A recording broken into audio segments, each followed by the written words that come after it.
जो हम पढ़ने जा रहे हैं वो है लैब टेक्नीशियन असिस्टेंट के लिए फिजिक्स का सिलेबस।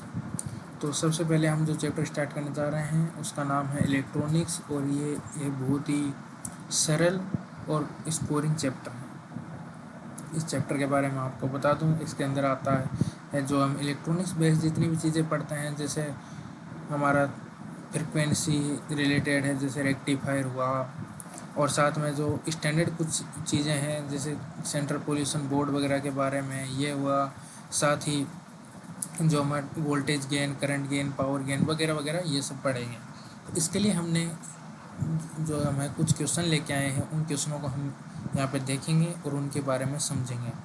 याद रखिएगा, क्वेश्चन ज़्यादा निकालना इम्पोर्टेंट नहीं है, कंसेप्ट का पक्का होना इम्पोर्टेंट है। जितने आपका कंसेप्ट अच्छा होगा क्वेश्चन तो वैसे भी निकल ही जाने हैं।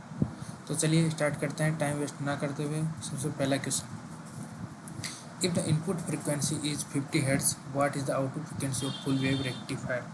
तो देखिए, फुल वेव रेक्टिफायर का काम आप जानते हैं कि हम AC इनपुट में देते हैं और DC हमें आउटपुट में मिल जाती है। नेक्स्ट, दो चीज़ें मैं आपको बताना चाहूँगा half wave rectifier, full wave rectifier के बारे में। हाफ वेव रेक्टिफायर क्या करता है, जो हम इनपुट फ्रिक्वेंसी देते हैं, ठीक है, उतनी ही फ्रिक्वेंसी हमें मिल जाती है। याद रखिएगा, जितनी इनपुट फ्रिक्वेंसी हम दे रहे हैं वही फ्रिक्वेंसी हमें आउटपुट में मिल रही है, वो आधी नहीं होती है। लेकिन अब आप बोलेंगे नहीं सर, हमने तो पढ़ा था कि ये हाफ हो जाती। अरे हाफ नहीं होती भाई, हाफ नहीं होती। फ्रिक्वेंसी हाफ नहीं हो रही है, उसका जो है हमें जो दिखाई देती है वो पल्सेस कम हो जाती है, फ्रिक्वेंसी इसमें हाफ नहीं होती। इसके अलावा जो नेक्स्ट हम पढ़ रहे हैं उसके बारे में है कि full wave rectifier. Full wave rectifier में जो फ्रिक्वेंसी है वो डबल हो जाती है। डबल क्यों होती है, देखिए पहले वाले में क्या आ रहा था, पॉजिटिव, फिर नेगेटिव गायब, फिर पॉजिटिव, फिर नेगेटिव गायब। लेकिन फुल वेव रेक्टिफायर में क्या होता है, पॉजिटिव और नेगेटिव में भी पॉजिटिव आ रहा है। तो यानी फ्रिक्वेंसी वहाँ पे आ रही है ना। पहले वाले में क्या हुआ, सिर्फ नेगेटिव वाला पार्ट हटा है, ठीक है। लेकिन इसमें क्या हुआ, नेगेटिव की जगह पॉजिटिव आ रहा है, फिर नेगेटिव की जगह पॉजिटिव आ रहा है, इसलिए फ्रिक्वेंसी डबल हो रही है। टाइम पीरियड कितना हो रहा है, हाफ। उसमें क्या है, टाइम पीरियड उतना ही रह रहा है, ठीक है।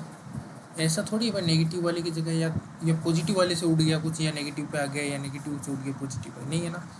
तो हम इन दो बातों को याद रखेंगे कि जब भी हाफ वेव रेक्टिफायर में हम पूछे इनपुट फ्रिक्वेंसी ही आउटपुट फ्रिक्वेंसी है, जबकि फुल वेव रेक्टिफायर में जो इनपुट फ्रिक्वेंसी है उसकी डबल फ्रिक्वेंसी हमें आउटपुट फ्रिक्वेंसी में मिलती है। तो फर्स्ट क्वेश्चन में जो हमसे पूछा गया है वो है 50 हर्ट्ज।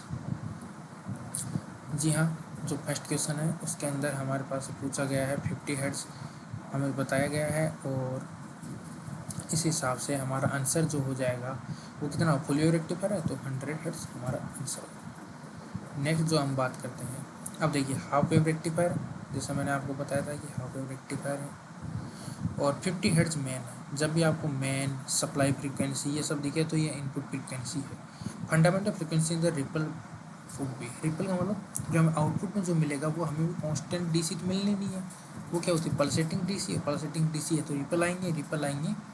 तो उस हिसाब से ये पूछ रहा है कि 50 हर्ट्ज अगर मैं मेन फ्रिक्वेंसी देता हूँ तो आउटपुट रिपल में मुझे कितनी फ्रिक्वेंसी मिलेगी, तो वो हमें कितनी मिलेगी, एज इट इज 50 हर्ट्ज, ठीक है।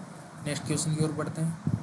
अब हमें पूछा जा रहा है what with the power gain of N amplifier which has the voltage gain 10 volt और वोल्ट एंड करंट यानी 10 एम्पियर पर एम्पियर। याद रखिएगा तीन चीज़ें इसमें, जब भी हमें करंट गेन पूछे और वोल्टेज गेन पूछे, इसमें हम 20 log 10 से सिंप्लीफाई करते हैं इसको, जबकि पावर गेन जो होता है वो हमें 10 log 10 से हमें सिंप्लीफाई करना होता है।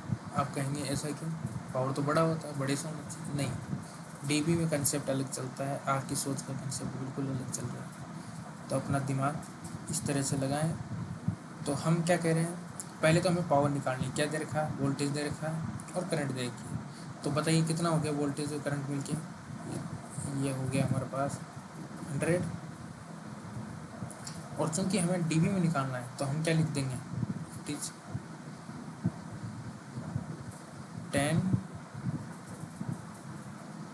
रो और 10 log 100। इस पे हमें जो कंसेप्ट आएगा वो हमें निकालना है।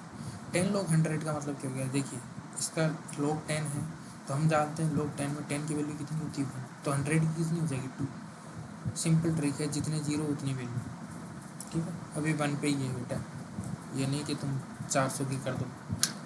100 पे 2 वैल्यू, 1000 पे 3 वैल्यू, 10,000 पे 4 वैल्यू, इस टाइप से। तो हम देख रहे हैं 10 तो ये है, इस पर कितनी वैल्यू आ रही है 2, तो ये कितनी होगा 10 क्रॉस 2, 10 क्रॉस 2 कितना होगा 20, दिस इज द 20 dB हमारे पास जो आंसर। तो चलिए आज के लिए इतना ही काफ़ी, बाकी क्वेश्चन हम कल करेंगे। आज हमें 3-4 चीज़ें सीखी और बाकी चीज़ें हम कल सीखेंगे।